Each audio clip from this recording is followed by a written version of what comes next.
Hello my dear students, आप लोगों का इस नए वीडियो में स्वागत है। जैसा कि आप लोगों का कल ओसी का पेपर है, तो ओसी के पेपर में प्रिपरेशन कैसे करना है, आपके जो इकोनॉमिक्स का पेपर हुआ था उसके बेसिस पर आगे का डिसीजन कैसे लेना है कि कितना प्रिपरेशन करना है, क्या इंपॉर्टेंट क्वेश्चंस पे रिलाई करना है या नहीं करना है, या जो आपका सेक्शन ई होता है उसमें जो क्वेश्चंस आने वाले हैं उसको ही प्रिपेयर करे या उससे ज्यादा प्रिपरेशन करे। तो उसी को लेकर मैं यहाँ पे ये वीडियो आपको देने आया हूँ, सो दैट कि आपके मन में जो डाउट्स रहे वो यहाँ पे फिनिश हो जाएं और आप सिर्फ अपनी प्रिपरेशन पे फोकस कर पाओ। ज्यादा टाइम नहीं लूंगा, आपको सिर्फ बेसिक इन्फॉर्मेशन प्रोवाइड करूंगा सो दैट कि आपको कोई इशू ना हो। तो सबसे पहले मैं इकोनॉमिक्स को ही लेके पहले बात करता हूँ। जैसे कि अगर आपने इसके पहले का वीडियो देखा होगा जो मैंने सॉल्यूशन वाला प्रोवाइड किया था, तो थोड़ा बहुत आपको आइडिया लग ही गया होगा। नहीं देखा होगा तो कोई बात नहीं, पहले मैं आपको पहले समझा देता हूँ। जैसे कि इकोनॉमिक्स का जो पेपर आया था, ध्यान से सुनना इस बात को। इकोनॉमिक्स का पेपर आया था, इकोनॉमिक्स के जो पेपर में टोटल 127 मार्क्स का पेपर होता है, मतलब विथ जनरल ऑप्शन। ठीक है, क्योंकि वो हमें दिया गया है तो हम उसको भी कंसिडर करेंगे। अदरवाइज मैं नहीं करता, अगर डायरेक्टली वाला ऑप्शन होता, मतलब इंटरनल ऑप्शन होता तो अगर जनरल ऑप्शन के साथ की बात करें तो पेपर था 127 मार्क्स का, जिसमें से आपके 20 एमसीक्यूज थे।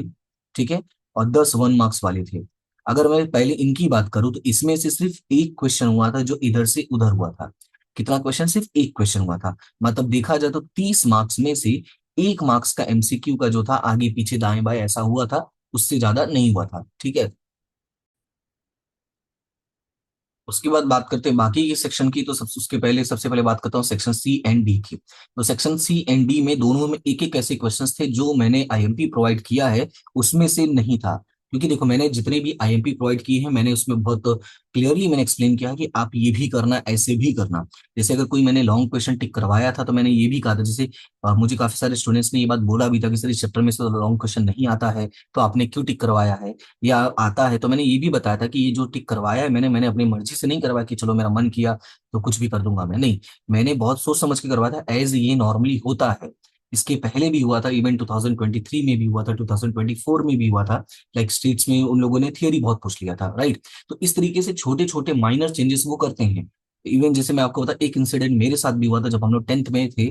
ठीक है, तो 10th में हमारे साथ जैसे हमें गाइडेंस मिला था कि भाई इस चैप्टर में से इतने मार्क्स का आता है साइंस में, आप इसको अच्छे से पढ़ के जाओ। लेकिन जब एग्जाम में गए थे तो उसमें से वो नहीं आया था। तो यही बात मतलब प्रूव हो गया कि कभी कभी ऐसा होता है कि वो क्वेश्चन चेंज करते हैं। तो क्वेश्चन ये उठा था कि जो क्वेश्चन आया था क्या वो उस लायक था कि नहीं था। तो लायक का मतलब ये है कि अगर मान लेते हैं बुक में जितना पॉइंट है आप उतना पॉइंट लिखते हो, आपको मार्क्स मिलेंगे। लायक नालायक ऐसा कुछ नहीं है इसमें। ठीक है, तो इसीलिए पहले इस बात को समझो कि सिर्फ यही दो क्वेश्चन ऐसे थे जो मैंने टिक नहीं करवाया था। बाकी के सारे जो थे, वो जो मैंने क्वेश्चन टिक करवाए थे, जो मैंने कहा था कि आप इसको रीड कर लेना, इसमें से भी एक अंदर का टॉपिक पूछता है। जैसे ये जो एग्रीकल्चर वाला टॉपिक था उसमें अलग अलग टॉपिक से, तो मैंने कहा था कि टेक्नोलॉजी का अलग से पढ़ लेना, बाकी का अलग से पढ़ लेना, तो उसमें से पूछता है। तो उस तरीके से पूछा था, मतलब कहने का देखा जाए तो बात तो वही हुई ना। तो इसलिए आपको वो टेंशन लेने की जरूरत नहीं है। फिर बचेगा आपका सेक्शन ई। तो सेक्शन ई में जो क्वेश्चन पूछा हुआ था, जितने भी क्वेश्चंस आए थे उसमें से लगभग सारे ही क्वेश्चंस मैंने टिक करवाए थे। चाहे आप जिस भी चैप्टर का क्वेश्चन देखोगे, जो प्रीवियस ईयर की मैंने एमसीक्यू टिक करवाए थे, जो मैंने इंपॉर्टेंट क्वेश्चन टिक करवाया था, सारा वही था। तो ओवरऑल जो कंक्लूजन निकलता है इस बात का, वो यही निकलता है कि आपको कोई भी प्रकार का टेंशन लेने की जरूरत नहीं है। बस आपको माइंड में यही रखना है, आपको एकदम स्टिक रहना है। कहाँ पे स्टिक रहना है? कि जो मैंने इंपॉर्टेंट क्वेश्चन प्रोवाइड किया है आप उसी इंपॉर्टेंट क्वेश्चन को फॉलो करो। ठीक है, आपके पेपर्स बहुत अच्छे जाएंगे, ये 110% श्योर है। उसका आपको बिल्कुल टेंशन लेने की जरूरत नहीं है। अभी हम बात करते हैं कि आप ओसी का प्रिपरेशन कैसे कर सकते हो। तो ओसी की प्रिपरेशन की अगर मैं बात करूं, ठीक है, तो आई होप कि यहाँ पे ये तो डाउट क्लियर हो गया होगा कि पढ़ना क्या है। तो पढ़ना वही है, सबसे पहले क्या करोगे, जितने भी मैंने आईएमपी क्वेश्चंस करवाए हैं, टिक करवाए, वो आईएमपी क्वेश्चंस देख लेना। इसका जो लिंक है, मतलब जो वीडियो का लिंक है, वो आपको मैं डिस्क्रिप्शन में प्रोवाइड कर दूंगा। आप उसमें से देख लेना सो दैट कि आपको कोई प्रॉब्लम ना हो, ज्यादा इधर हाथ पैर नहीं मारना पड़ेगा, उसका लिंक आपको डिस्क्रिप्शन में मिल जाएगा। ये तो हो गया, पहला पॉइंट हो गया। अभी बात करते हैं वन बाय वन करके कैसे प्रिपरेशन कर सकते हो। सबसे पहले मैं बात करता हूँ सेक्शन ए की। तो सेक्शन ए में जो एमसीक्यूज हैं, तो मैंने यहाँ पे पूरे चैप्टर्स के यानी ऑल चैप्टर्स के एमसीक्यूज प्रोवाइड किए हैं। वो लास्ट ईयर मैंने ही रिकॉर्ड मतलब पूरा रिकॉर्डिंग करके प्रोवाइड किया था, प्लस मैंने और भी एक्स्ट्रा प्रोवाइड किया है। तो वो भी आपको मैं बता देता हूँ कैसे आपको एक्सेस कर सकते हो। सबसे पहले एमसीक्यूज जो है प्रीवियस ईयर के नहीं है, मतलब जो ये बुक के एमसीक्यूज है। ठीक है, पहले बुक के एमसीक्यू की बात करते हैं। तो बुक का जो एमसीक्यूज है उसके मैंने सारी वीडियोस बना दिए थे। तो आपको उसका जो लिंक है वो भी मैं डिस्क्रिप्शन में प्रोवाइड कर दूंगा। वो लिंक पे जाके क्लिक करो और वहां से आप सारा प्रिपरेशन कर सकते हो। तो पहला टारगेट आपका ये हो जाएगा। अच्छा, मैंने एक्सप्लेनेशन भी दिया है उसमें। एक्सप्लेनेशन देने का रीजन यही है कि मुझे पता है कि कभी कभी आगे पीछे दाएं बाएं आ जाता है। तो मैंने वो सारी चीजें आपको एक्सप्लेन की है कि आपको कोई प्रॉब्लम नहीं होगा। इवन एमसीक्यूज में कई बार बच्चों को डाउट होता है, सर डाइजेस्ट में ये आंसर दिया है तो क्या हमको करना है। तो मैंने कहा भी है कि हमारी बुक के अलावा अदर बुक्स में अगर आप जाते हो तो सम टाइम ऐसा होता है, हमारी बुक मतलब जो गुजरात बोर्ड ने प्रोवाइड किया है, अगर आप अदर बुक रेफर करते हो, चाहे डाइजेस्ट ही क्यों ना हो, चाहे किसी भी प्रकाशन का हो, उससे कोई फर्क नहीं पड़ता, कोई भी पब्लिकेशन हो, लेकिन अगर आप उन बुक में से पढ़ते हो और अगर उसमें कुछ मिस्टेक है तो वो आप कभी भी बोर्ड को नहीं बोल सकते कि भाई इसमें तो आंसर लिखा हुआ है, क्योंकि बोर्ड वाले हैं या कोई भी एग्जाम्स होती है वो लोग ऑथेंटिक बुक को ही फॉलो करते हैं। और ऑथेंटिक बुक का मतलब होता है कोई ऐसा राइटर जो बहुत फेमस हो, जिसकी बुक्स हर जगह एक्सेप्टेबल हो, या तो उनकी जो अपनी खुद की बुक होती है। आप कभी भी इस तरीके से किसी पब्लिकेशन पे नहीं जा सकते, तो इस बात को याद रखना कि एमसीक्यू आपको वहां से कर लेना है। प्लस अगर आपको पीवाई क्यूज करने हैं, कि आपको प्रीवियस ईयर की क्वेश्चंस करने हैं, या प्लस आपके पास टाइम इतना ज्यादा है, मैनेज कर सकते हो, आपको एक्स्ट्रा एमसीक्यूज भी करना है, तो आप ऐप डाउनलोड कर लो। जो ऐप है आपका वो है कॉमर्स एसेट्स इंस्टीट्यूट। ये प्ले स्टोर पे जाके आप डाउनलोड कर सकते हो। ठीक है, प्ले स्टोर पे जाके डाउनलोड करोगे तो वहां पे आपको मिलेगा कॉमर्स एस इंस्टीट्यूट का, आप ऐप डाउनलोड कर लॉग इन कर लो। ठीक है, आपको सिर्फ मोबाइल नंबर ही आपका डालना है, उसमें लॉग इन कर लेना है। और उसके बाद वहां पे अगर आप जाओगे तो आपको 1 मार्क्स के एमसीक्यूज, ऐसा लिखा हुआ है सेक्शन 1 मार्क का एमसीक्यूज प्लस 1 मार्क्स वाले क्वेश्चन, ऐसा करके पीडीएफ का सेक्शन है, वो पीडीएफ का सेक्शन डाउनलोड कर लो और उसको आप पढ़ सकते हो पूरा। ठीक है, बाकी किसी भी क्वेश्चन में डाउट होगा तो आप मुझे मैसेज कर सकते हो पर्सनली। आपका टेलीग्राम ग्रुप मैंने बना के रखा हुआ है, तो टेलीग्राम ग्रुप में मैसेज करो, वहां पे बहुत सारे बच्चे रिप्लाई करते हैं।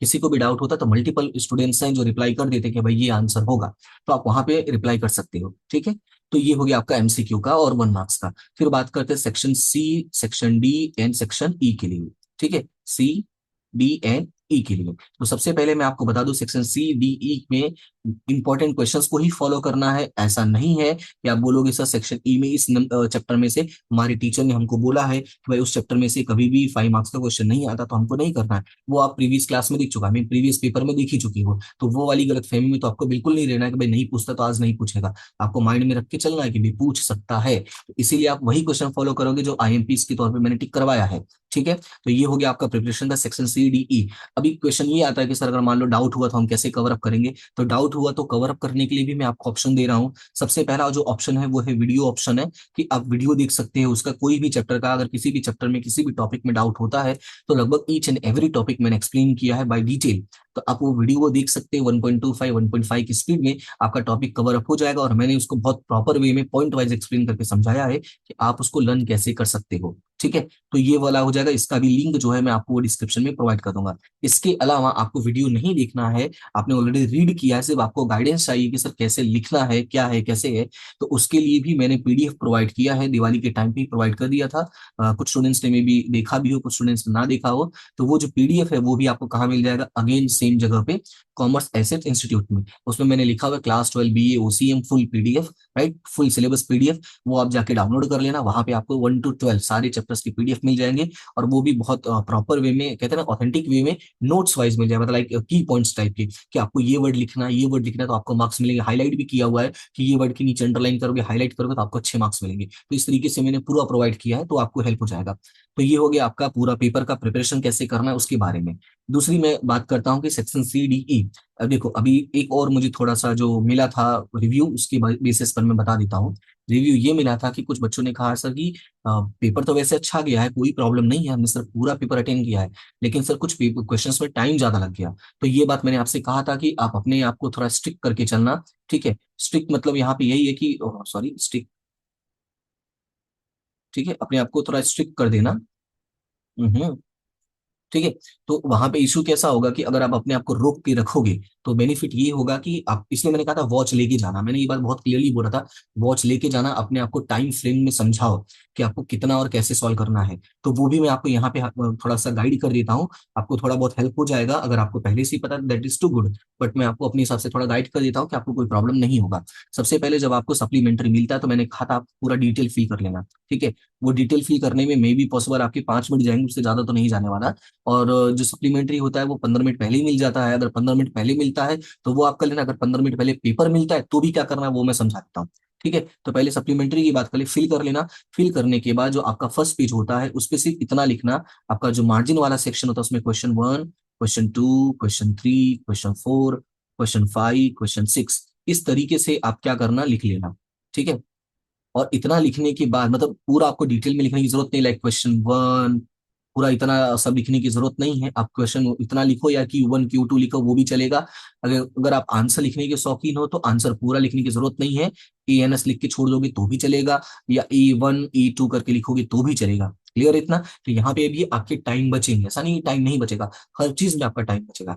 तो यहाँ पे आपने टाइम बचा लिया। उसके बाद आपको करना क्या है, यहाँ पे सेक्शन जो आंसर्स होते हैं पहले उनका ABCD लिख लेना, लाइक A B या C इस तरीके से। अब इसका जो मेन आंसर है वो आप एकदम लास्ट में लिखना, टाइम को बचा के। ठीक है, अगर आप नहीं भी लिखते हो तो इसी के बेस पर आपको मार्क्स मिलेगा, ये कंफर्म है कि जो बोर्ड का सॉल्यूशन प्रोवाइड होता है उसमें क्लियरली मेंशन होता है, टीचर्स को गाइडेंस होता है। अगर बच्चे ने सिर्फ आपके ऑप्शंस लिखे हैं तो आप उनको भी चेक करके मार्क्स दोगे, अगर बच्चे ने सिर्फ नाम लिखा है तो आप उसको भी चेक करके मार्क्स दोगे। तो इस तरीके से प्रॉपर गाइडेंस होता है, तो आपका टाइम यहाँ पे बचेगा। फिर जब आपका पेपर फिनिश होने के बाद टाइम रहेगा तो ऑप्शन ए वाला लिख देना, ऑप्शन बी का लिख देना, सी का लिख देना, जो भी नाम है। अगर आपको लगता है कि आप टाइम मैनेज कर सकते हो तो कर लेना, कोई दिक्कत नहीं है। ये उनके लिए है जिनका टाइम मैनेज नहीं हो पा रहा है, उनके लिए है। ठीक है, तो ये सेक्शन ए हो गया आपका। इसी तरीके से आपको सेक्शन बी सॉल्व कर लेना है, और ये दोनों सेक्शन जो है आपको मैक्स टू मैक्स 30 मिनट में सॉल्व करना है। ये आपको माइंड में रखना होगा, 30 मिनट से ज्यादा नहीं लगना चाहिए, 30 मिनट भी बहुत है। अगर 30 मिनट से भी कम लग जाए तो बहुत अच्छी बात है, लेकिन 30 मिनट से ज्यादा बिल्कुल नहीं लगना चाहिए। आप अपने आप को एकदम कहते हैं ना कि स्ट्रिक्ट करके रखोगे भाई कि इससे आगे नहीं बढ़ना है। क्लियर है इतना? कि अपने आप को रोक के रखोगे, समझा के रखोगे, एक जगह चिपका के रखोगे तो बेनिफिट होगा। तो ये 30 मिनट में आपका पेपर हो गया। उसके बाद बात करेंगे सेक्शन सी की। तो सेक्शन सी में आपको जितने क्वेश्चन सॉल्व करना है 24 आपको यहाँ पे सॉल्व करना पड़ेगा। 24 नहीं, 13 क्वेश्चन है, 26 मार्क्स का। तो आपको वो क्वेश्चन सॉल्व करना है, तो आप उसको भी वहां पे टाइम फ्रेम लेके चल सकते हो। लाइक सेक्शन सी जो है आपका, वो मान के चलो कि अगर आप 1 आवर में कंप्लीट करते हो। ठीक है, कितने आवर्स में कंप्लीट करते हो? 1 आवर्स में। हालांकि मेरा तो होगा, उम्मीद करूंगा कि 1 आवर्स नहीं लगना चाहिए, क्योंकि 26 मार्क्स का ही है। अगर हर क्वेश्चन के पीछे 2 से 3 मिनट का भी टाइम देते हैं, ठीक है, 3 मिनट का टाइम देते हैं, थोड़ा स्पीड रखोगे तो हो जाएगा, 3 to 5 मिनट भी रखोते हैं तो टोटल आपके 13 क्वेश्चन होते हैं, तो 13 × 5 = 65 होता है ना, राइट? तो 13 × 5 = 65 होता है। तो मैंने कहा ना कि 3 मिनट का टाइम रखो, 3 से 5 मिनट का टाइम फ्रेम। कुछ क्वेश्चन 2 मिनट में भी हो जाएंगे, कुछ क्वेश्चन 3 मिनट में भी हो जाएंगे। तो अगर ऑन एन एवरेज देखने जाओगे तो आपका 1 आवर में पेपर कंप्लीट हो जाएगा, यानी 1.3 आवर्स में। ठीक है, आपका section A, section B and section C जो है वो आपका कंप्लीट हो जाएगा। उसके बाद हम बात करेंगे सेक्शन डी एंड सेक्शन ई की। तो सेक्शन डी एंड सेक्शन ई में आपके जो क्वेश्चंस होते हैं, आपको वहां पे भी थोड़ा अपने आप को पॉज करके रखना है। आपको पॉज करके ऐसा रखना है कि माइंड में ये रखना है कि सेक्शन डी में जितना पूछा है आपको उतना ही लिखना है, ज्यादा बड़ा लिखने की जरूरत नहीं है। अच्छा, यहाँ पे सेक्शन सी में भी कितना लिखना है, तो उसके लिए याद रखना है कि आपको max to max 4 to 5 line ही लिखना है। इवन जो बोर्ड का पेपर सॉल्यूशन प्रोवाइड होता है आप उसको चेक कर सकते हो। क्वेश्चन है कैसे चेक करोगे, तो उसका भी एक मैं लिंक आपको प्रोवाइड कर दूंगा। थोड़ा वीडियो में आगे जाना पड़ेगा, 7 से 8 मिनट के बाद वो मैंने एक्सप्लेन किया है, एज वो प्रीवियस ईयर ही मैंने एक्सप्लेन कर दिया था। तो 7 से 8 मिनट के बाद आप जाओगे तो उसमें दिख जाएगा कि बोर्ड का जो सॉल्यूशन होता है वो कैसा होता है। उसमें क्लियरली देखोगे तो 4 से 5 लाइन से ज्यादा वो मैक्सिमम होता है।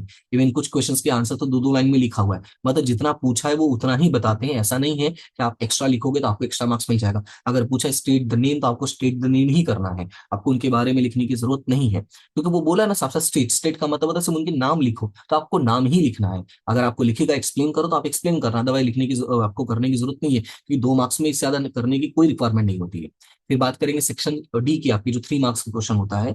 तो उस वाले क्वेश्चन में आप क्या कर सकते हो, आपको माइंड में ये रखना है कि आपको 75% पेज कवर करना है। 75% का मतलब ये हुआ कि आपका जो पेपर होता है उसका 3/4 पेज, मतलब कि पूरा एक पेपर या उससे थोड़ा कम। अगर मान लेते हैं कि कोई आंसर आपका 1.5 पेज तक जाता है, ठीक है, कभी कभी ऐसा होगा कि 1.5 से 2 पेज भी जाएगा, तो कोई प्रॉब्लम नहीं है। ऐसा कहीं लिखा नहीं है कि आपको सारे में वही करना है, पर आपको याद रखना है कि ये मिनिमम है। ये क्या है? मिनिमम है, इससे कम नहीं रखना। ठीक है, ये मिनिमम है और ये मैक्सिमम है। ये क्राइटेरिया आपको सेट करके रखना पड़ेगा कि ये मिनिमम का क्राइटेरिया है और ये मैक्सिमम का क्राइटेरिया, इससे ज्यादा नहीं होना चाहिए। और उसके अलावा आप क्या कर सकते हो, आप पॉइंट वाइज आंसर लिख सकते हो। जैसे जो भी क्वेश्चन पूछा है, फॉर एग्जाम्पल अगर आपको पूछ लिया है यहाँ पे कि बॉटम लेवल के बारे में एक्सप्लेन करो, ठीक है, वैसे बॉटम लेवल वाले के बारे में तो पॉइंट में ही है, तो उसको कोई दिक्कत नहीं है। पर कोई भी आंसर आप कभी भी पैराग्राफ में नहीं लिखना, क्योंकि पैराग्राफ में लिखोगे तो टीचर्स को आंसर रीड करने में इश्यूज होते हैं। तो आप हमेशा क्या करोगे, पॉइंट वाइज में ही लिखोगे। और अगर हो सकता है कि अगर आप कीवर्ड्स लिख सको, जैसे हम लोग ने नेचर ऑफ मैनेजमेंट में पढ़ा है, लाइक नेचर ऑफ मैनेजमेंट में पहला क्या बोला, यूनिवर्सल। तो आप इस तरीके के अगर कीवर्ड्स लिख सकते हो तो वो ज्यादा बेटर होगा। यूनिवर्सल, उसके बाद एक्सप्लेन करोगे अगर मान लो 2 पॉइंट एक्सप्लेन करते तो वो भी पॉइंट वाइज ही एक्सप्लेन करना, ठीक है। और सेक्शन सी में आपको याद रखना है कि अगर कोई ऐसा क्वेश्चन पूछता है तो आपको 3 to 5 पॉइंट मैक्सिमम एक्सप्लेन करना है, मिनिमम 3 मैक्सिमम 5, उससे ज्यादा आपको एक्सप्लेन करने की जरूरत नहीं। मान लो नेचर ऑफ मैनेजमेंट पूछ लिया है तो नेचर ऑफ मैनेजमेंट में 7 पॉइंट्स है, तो आपको ये नहीं कि 7 के 7 पॉइंट एक्सप्लेन करना है, आप 7 के 7 एक्सप्लेन करोगे तो आपको पूरे मार्क्स मिलेंगे, 3 एक्सप्लेन करोगे तो भी पूरे मिलेंगे, 5 एक्सप्लेन करोगे तो भी पूरे मिलेंगे, क्योंकि जो रूल होता है वो यही होता है कि पॉइंट्स पहले आप पूरा लिख लो जितने पॉइंट्स है, आप उसके बाद 3 एक्सप्लेन करो, हर एक्सप्लेनेशन का 1 मार्क्स मिलेगा। इस तरीके से पेपर का अरेंजमेंट होता है, इसलिए मैंने कहा आपको याद रखना है कि 3 to 5, 3 मिनिमम होगा और मैक्सिमम कितना होगा, 5 होगा, सेफ साइड चलने के लिए, ठीक है। तो ये हो गया आपका सेक्शन सी का प्रिपरेशन, सॉरी डी का प्रिपरेशन, इसी तरीके से आपको फॉलो करना है। उसके बाद बात करते हैं सेक्शन ई के लिए। तो सेक्शन ई के लिए आपको याद रखना है कि क्वेश्चंस में आपको 5 पॉइंट ही एक्सप्लेन करना है। अगर मान लेते हैं बहुत ज्यादा पॉइंट है, ठीक है, तो जैसे मान लो 15 पॉइंट है, तो 15 पॉइंट होगा तो उसका एक्सप्लेनेशन भी वैसा ही होगा, एक एक लाइन का होगा, 2 2 लाइन का, कुछ ज्यादा होगा नहीं, एक या 2 लाइन का। तो उस केस में आपको 8 से 10 पॉइंट एक्सप्लेन करना है। अदरवाइज आप नॉर्मली कितना एक्सप्लेन करोगे, 5 पॉइंट एक्सप्लेन करोगे। जैसा मैंने एग्जांपल दिया नेचर ऑफ मैनेजमेंट, राइट, तो उसमें भी आपको ध्यान रखना है। अगर मान लो आ गया कि एलिमेंट्स ऑफ प्लानिंग, तो एलिमेंट्स ऑफ प्लानिंग में लगभग 8 पॉइंट है, तो आप उसमें क्या करोगे, 6 पॉइंट एक्सप्लेन करो, आपको पूरा एक्सप्लेन करने की जरूरत नहीं है। आप 5 to 6 पॉइंट ही एक्सप्लेन करोगे प्रॉपर वे में तो आपका काम हो जाएगा। जैसे कस्टमर वाला आता है आपका, मतलब कंज्यूमर्स का जो राइट्स होते हैं वो आता है, कंज्यूमर्स के राइट में आपको 6 पॉइंट अवेलेबल है, और वो पॉइंट्स काफी बड़े बड़े, मतलब एक्सप्लेनेशन है 2 2 3 3 लाइन का। तो आप अगर इसमें से 5 भी एक्सप्लेन करते हो तो भी आपको उतना ही मार्क्स मिलेगा, पूरा का पूरा 6 भी एक्सप्लेन करोगे तो भी उतना ही मिलेगा। इवन एक्स्ट्रा वाला जो है यूएन ने प्रोवाइड किया वो भी एक्सप्लेन करोगे तो उतना ही मिलेगा। लेकिन अगर आपको बोला है कि यूएन का भी लिखना है तो आपको वो लिखना पड़ेगा, अगर नहीं बोला है तो आप 5 ही लेके चलो। हाँ, मैक्सिमम के लिए आप 6 का 6 पूरा एक्सप्लेन कर दो, कोई दिक्कत नहीं है। तो इस तरीके से आपको अरेंजमेंट रखना है तो टाइम आपका बच जाएगा। क्लियर हुआ इतना? और कहीं पर भी आपको एक्स्ट्रा कुछ करने की जरूरत नहीं है। हाँ, सिर्फ एक बात याद रखना है कि अगर क्वेश्चन में प्रोसेस पूछता है, ठीक है, तो प्रोसेस में ही आपको पूरा लिखना है, जितने टॉपिक है ऑल टॉपिक कवर करने हैं। अदरवाइज आपको किसी भी क्वेश्चन में किसी भी टॉपिक में आपको पूरे टॉपिक कवर करने की जरूरत नहीं है। बस मिनिमम और मैक्सिमम का क्राइटेरिया बना के रखना है कि इससे कम नहीं होना चाहिए, कि मिनिमम 5 पॉइंट, मैक्सिमम 8 पॉइंट। अगर है 8 पॉइंट जैसा तो, अदरवाइज 6 है तो 6, 7 है तो 7। क्लियर है इतना? मिनिमम 5 का क्राइटेरिया रखना है कि आपको पूरे 5 मार्क्स चाहिए इसके लिए। ओके। अच्छा, कहीं भी पेपर में कटपिट नहीं करना, तो इसका थोड़ा बेनिफिट हो जाएगा। बाकी जितना जो भी पॉसिबल था वो सारी चीजें मैंने आपको प्रोवाइड कर दी, आपको बता दिया है। सारी पीडीएफ, सारे लिंक जो है वो डिस्क्रिप्शन में आपको मिल जाएगा, आप वहां पे जाके चेक कर सकते हो। बाकी कोई भी एक्स्ट्रा डाउट होता है कि सर इस बारे में आपने नहीं बताया, तो आप मुझे बता देना, तो उसका भी मैं लिंक डिस्क्रिप्शन में प्रोवाइड कर दूंगा। इवन मैंने 1 2 वीडियो भी प्रोवाइड की है कि आपको आंसर मेमोराइज कैसे करना है, सिर्फ कीवर्ड्स पे फोकस करना है, तो वो भी मैंने लिंक प्रोवाइड कर दिया है। आप उसको एक बार देख लेना कि हाउ टू मेमोराइज आंसर्स, मैंने कुछ क्वेश्चंस को भी एक्सप्लेन कर दिया है, तो आपको थोड़ा आइडिया लग जाएगा, ठीक है। ये सारी चीजें आप देखो, आज के आपके पास आज का पूरा टाइम है, कल का आधा दिन है। आधा दिन मतलब 12 बजे तक का टाइम है, 12 बजे के बाद आप नहीं पढ़ोगे तो कोई दिक्कत नहीं, यानी 1.5 दिन है पूरा। तो 1.5 दिन में जितना मैक्सिमम यूटिलाइजेशन कर सकते हो, 36 घंटे अगर मैं बोलूँ तो 36 घंटे में से अगर 10 15 घंटे पढ़ सकते हो तो बहुत अच्छी बात है, और 10 15 घंटे काफी है, आपका कवर अप हो जाएगा। बाकी किसी भी टॉपिक में किसी भी पॉइंट में अगर आपको डाउट लगता है तो आप टेलीग्राम पे मैसेज कर देना, वहां पे बच्चे बहुत सारे हैं, वो रिप्लाई कर देंगे। अगर वो नहीं रिप्लाई करते तो मैं रिप्लाई करूंगा, ठीक है, एट द एंड मैं ही रिप्लाई करूंगा, उसका कोई इशू नहीं है। अगर आपके पास पर्सनल नंबर है मेरा तो आप पर्सनल नंबर पे मैसेज कर सकते हैं, कोई इशू नहीं है। कॉल नहीं करना क्योंकि ड्यूटी पे रहता हूँ तो इश्यूज होते हैं। हाँ, मैसेज कर दोगे तो मैं देख के बाद में आपको रिप्लाई कर दूंगा, with in a time frame, जैसे फ्री होऊंगा मैं आपको रिप्लाई कर दूंगा। क्लियर है इतना? तो बाकी कोई भी अगर डाउट रहेगा तो आप जरूर कमेंट में बता सकते हैं। और इस वीडियो को अपने फ्रेंड्स के साथ शेयर करो और पूरा उनको बताओ कि समझो, और सो दैट कि आपका नेक्स्ट पेपर में कोई इशू ना हो। तो फिलहाल अभी के लिए इतना ही, मिलते हैं नेक्स्ट वीडियो में, तब तक के लिए thank you so much. In all the best exam के लिए। माइंड को शांत रखना, आपको टेंशन लेने की जरूरत नहीं है। पूरे साल भर आपने पढ़ाई किया है, ये आपको सिर्फ एक रिवाइज कैसे करना है उसको लेके था। आपको कोई प्रेशर देने का इरादा नहीं है, ना ही आपको कोई धमकाने का इरादा है, बस आपको ये समझाना है कि आपको टेंशन लेने की जरूरत नहीं है। जो पेपर्स में इकोनॉमिक्स में हुआ है वो नॉर्मल है, इसीलिए मैं वीडियो बनाया था। मैंने क्लास में भी ये सारी चीजें मैं बोलता था, बच्चे आके मुझे फोर्सफुली ये बोलते थे कि सर हमारे कोचिंग में ऐसा बोला है, सर हमारे सीनियर्स ने ऐसा बोला। मैं कहता था नहीं, ऐसा नहीं होता। अरे भाई, मैंने इतनी सारी कॉम्पिटेटिव एग्जाम दिया और वहां पे फॉलो नहीं करते हैं, ये तो नॉर्मल एग्जाम है, ठीक है। तो कभी कभी ऐसा होता है क्योंकि वो उनका टारगेट जो होता है वो ये होता है कि बच्चों के अच्छे मार्क्स है, रीजन की सारे बच्चों के 100 में से 100 मार्क्स आ जाए, ठीक है। इसीलिए वो थोड़ा बहुत वेरिएशन रखते हैं कि जिसने प्रॉपर वे में बुक को स्टडी किया उसके अच्छे मार्क्स आएंगे, जिसने थोड़ा बहुत इग्नोर किया वो 1 2 क्वेश्चन में मार खाएगा। जरूरी है ना, 90 तक पहुंचे तो अच्छी बात है, लेकिन सब 100 पहुंच जाएंगे तो अच्छी बात नहीं है। तो इसीलिए उन लोगों ने ये थोड़ा रिस्ट्रिक्शन लगा के रखा हुआ है, और आई होप कि आप इस चीज को समझोगे और इस वीडियो का पूरा पूरा लाभ उठाओगे, ठीक है। फिलहाल अभी के लिए इतना ही, मिलते हैं नेक्स्ट वीडियो में, तब तक के लिए thank you so much. Have a good day and all the best for your exam.